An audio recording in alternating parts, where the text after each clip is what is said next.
नमस्कार, वंदे मातरम प्यारे साथियों। मैं विक्रम वर्मा आपका तहे दिल से स्वागत करता हूं आपके अपने YouTube channel online study with Vikram पर। तो प्यारे साथियों, आप सभी स्वस्थ होंगे, मस्त होंगे और अपनी अपनी तैयारी में व्यस्त होंगे। और जैसा कि आप सभी को पता है कि हाल ही में सीईटी ग्रेजुएशन के एग्जाम संपन्न हो चुके हैं और अब बारी है हमारी किसकी, सीईटी 10+2 की। बड़ी ही शानदार तरीके से तैयारी करने वाले हैं, बड़े ही मजेदार तरीके से तैयारी करने वाले हैं। जिस प्रकार हमने सीईटी ग्रेजुएशन की तैयारी की थी ना, राजस्थान जीके की बात करें तो लगभग आपके 80 से 90% क्वेश्चन 80 से 90% क्वेश्चन केवल और केवल किसमें से मिले, प्रीवियस ईयर क्वेश्चनों से मिले थे। किसके, राजस्थान जीके के क्वेश्चन। लेकिन इंडिया जीके की बात करें प्यारे विद्यार्थियों तो इंडिया जीके का लेवल बहुत ही अच्छा था।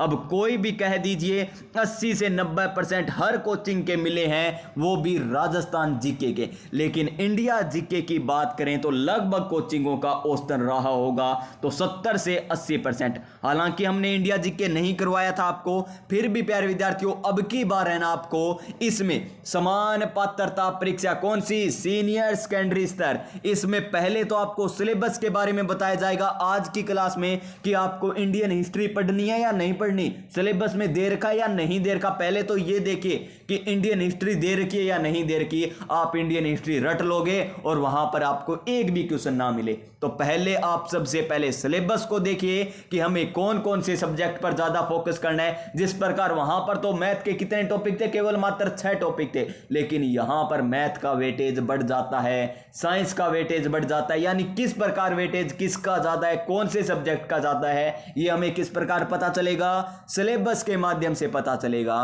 तो सबसे पहले हमें क्या देखना होगा, सिलेबस देखना होगा। और हां, सीईटी ग्रेजुएशन में लगभग सभी के 40% प्लस नंबर बन रहे हैं। जिन्होंने थोड़ा मोटा भी क्या किया है, राजस्थान जीके पढ़ा है या थोड़ी मोटी इंडियन जियोग्राफी पढ़ी है, यानी जिन्होंने कुछ कुछ पढ़ा है ना, उसके 40+% बन जाएंगे, कोई दिक्कत नहीं। लेकिन 40% प्लस नंबर लाने से प्यारे विद्यार्थियों कुछ नहीं होगा। केवल क्या मिलेगी आपको, सीईटी पास का एक पात्रता परीक्षा पास मान ली जाएगी। लेकिन अगर आपको वास्तव में सरकारी नौकरी लगना है, जिस प्रकार वीडियो हो गया, पटवार हो गया और 10+2 में आने वाली भर्ती जिस प्रकार एलडीसी है, जिस प्रकार राजस्थान पुलिस है, इसमें पास होना है ना, तो कम से कम 70% से लेकर 75% इतनी कट ऑफ जाती है, देख लीजिए।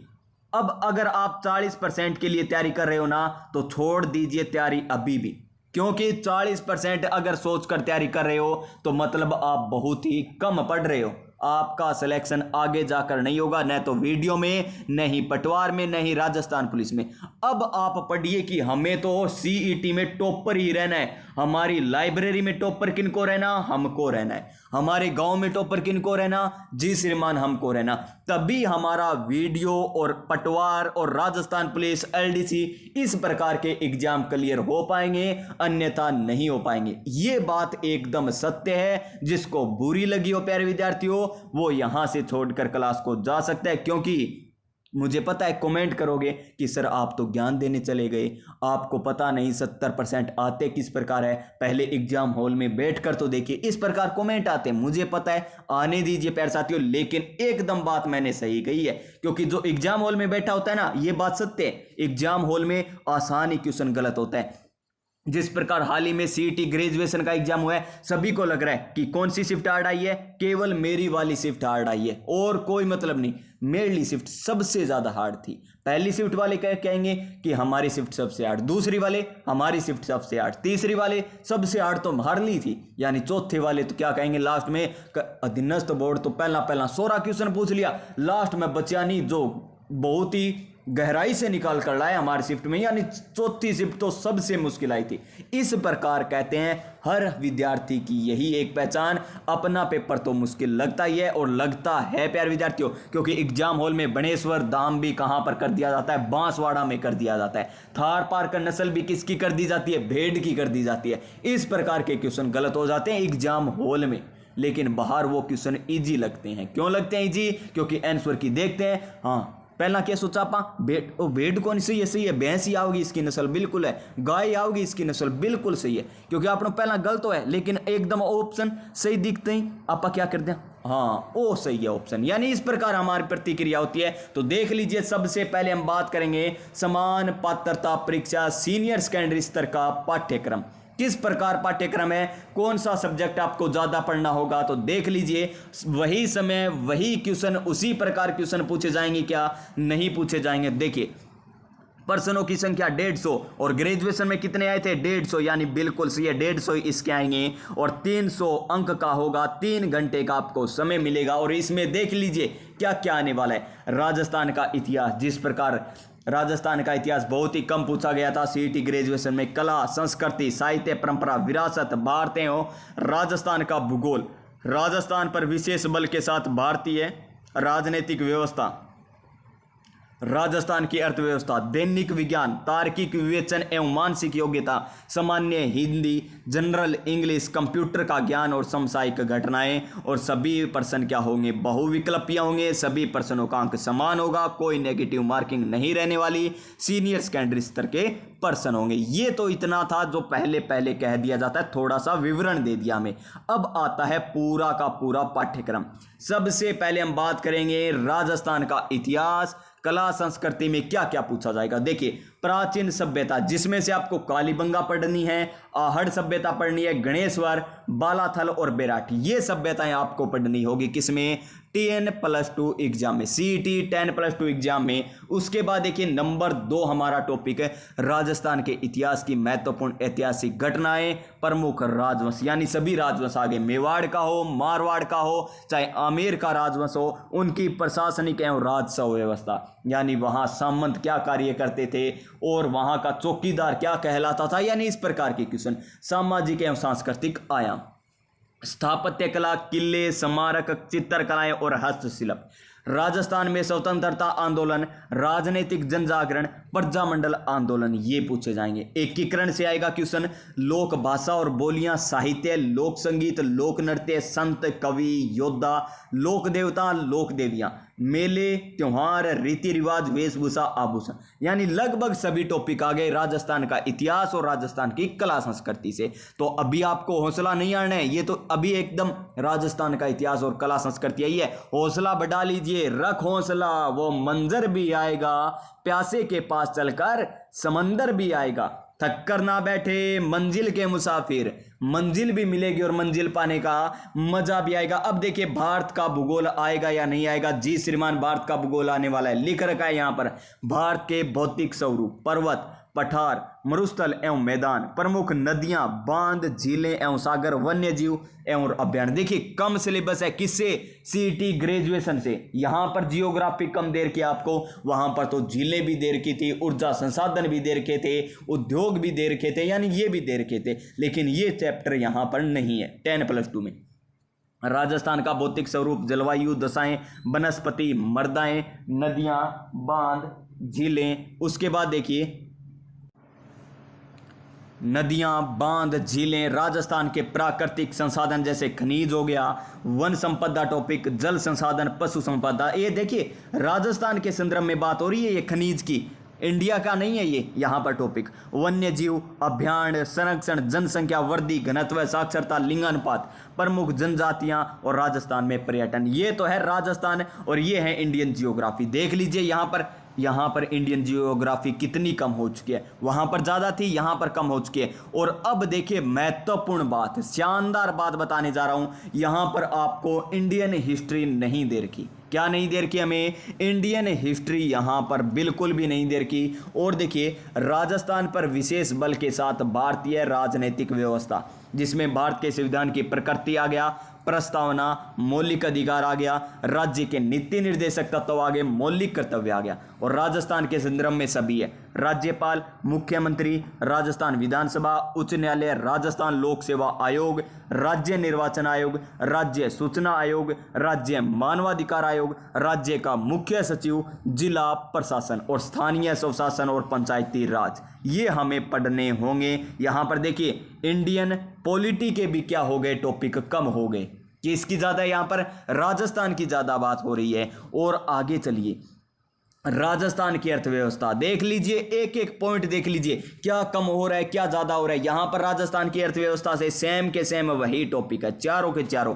जिस प्रकार मनरेगा हो गया, यहां पर विकास संस्थाएं, लघु उद्यम वित्तीय संस्थाएं हो गई, जिस प्रकार लघु कुटीर ग्रामोद्योग हो गए, जल विद्युत, तापीय पवन ऊर्जा, सौर ऊर्जा हो गया, सिंचाई परियोजना, उद्योग, हस्तशिल्प, बेरोजगारी, सूखा, अकाल, यानी ये सभी टॉपिक है।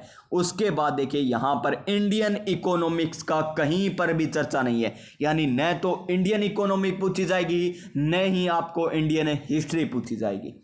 और आप क्या सोचोगे कि जिस प्रकार सीटी ग्रेजुएशन में क्वेश्चन आए थे इंडिया जीके के, उसी प्रकार यहां पर आने वाले हैं। आप उसी की तर्ज पर नेहरू को पढ़ोगे, महात्मा गांधी को पढ़ोगे, रट दोगे कौन सा आंदोलन कब हुआ था, लेकिन वहां पर क्वेश्चन ही नहीं मिलेगा क्योंकि आपको सिलेबस में ही नहीं दे रखा।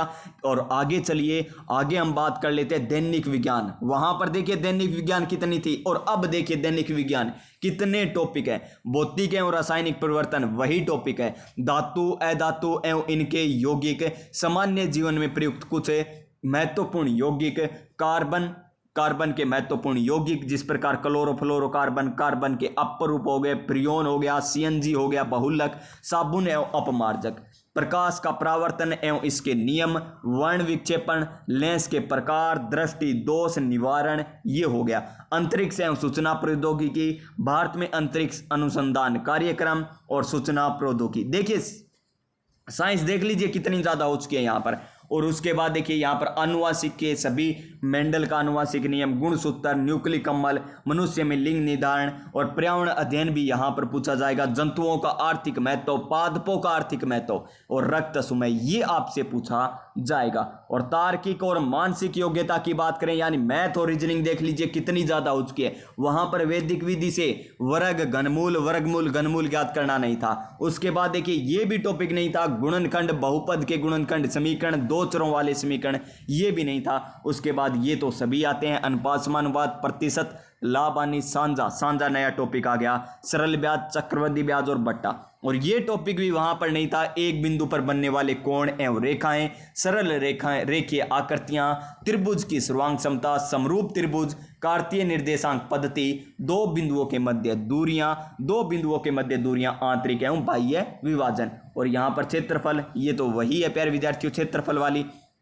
ये देखिए ट्रिग्नोमेट्री, ऊंचाई और दूरी की सामान्य समस्याएं, यानी 10वीं की 8वीं और 9वीं प्रश्नावली दे रखी है हमें यहाँ पर। ये देखिए प्रवृत्तियों के माप, माध्य विचलन, बहुलक के क्वेश्चन पूछे जाएंगे। और साधारण मानसिक योग्यता और तर्क शक्ति एवं विश्लेषणात्मक योग्यता। साफ साफ आपको सिलेबस में अंतर दिखाई दे रहा होगा। वहां पर आपको इंडियन हिस्ट्री दे रखी थी, यहाँ पर नहीं दे रखी है। वहां पर इंडियन इकोनॉमी दे रखी थी, यहाँ पर नहीं दे रखी। वहां पर मैथ का सब्जेक्ट कम दे रखा था और यहाँ पर मैथ की प्रश्नावली ज्यादा दे रखी है। वहां पर साइंस कम थी, यहाँ पर साइंस ज्यादा है। तो देख लीजिए अंतर साफ साफ दिखाई दे रहा होगा आपको। और ये इस प्रकार तैयारी मत कीजिए कि हमें तो 40% लाने, पास हो जाएगी।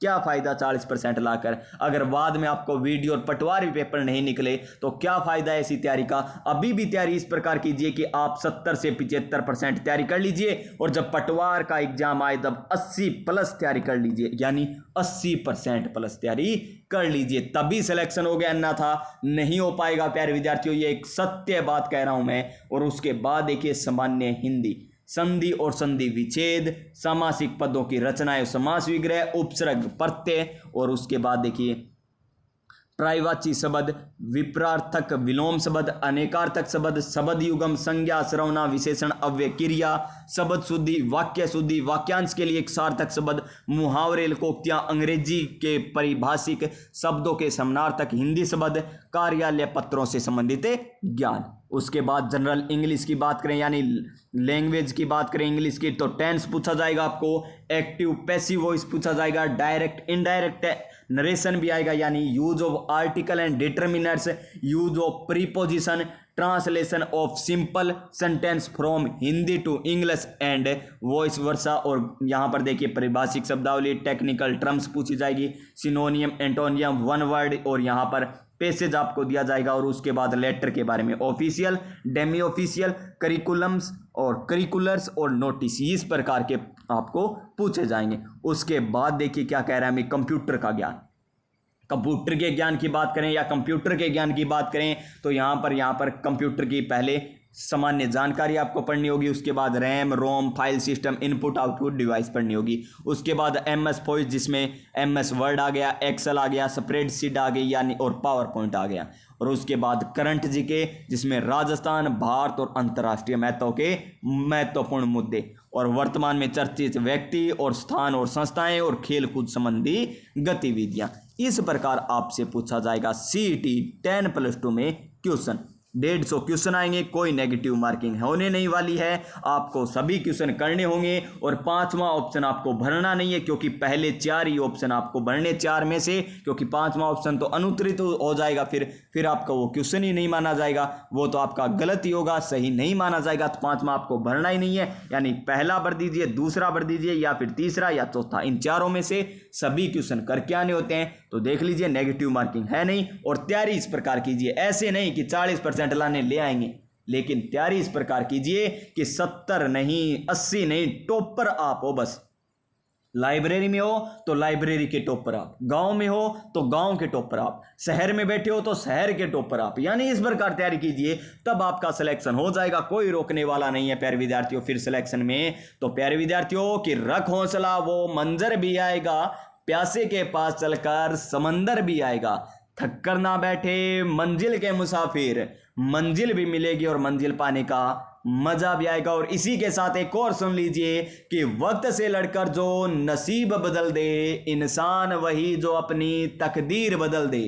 कल क्या होगा कभी ना सोच मेरे दोस्त, क्या पता कल वक्त खुद अपनी तस्वीर बदल दे। तो स्वस्थ रहिएगा, मस्त रहिएगा, अपनी अपनी तैयारी में व्यस्त रहिएगा। कल से स्टार्ट होने वाली है CET 10+2 की क्लास है, तो जुड़ जाइए हमारे साथ तैयारी करने के लिए बेहतर तरीके से, दमदार तरीके से। तो मिलेंगे नेक्स्ट क्लास में, तब तक जय हिंद जय भारत।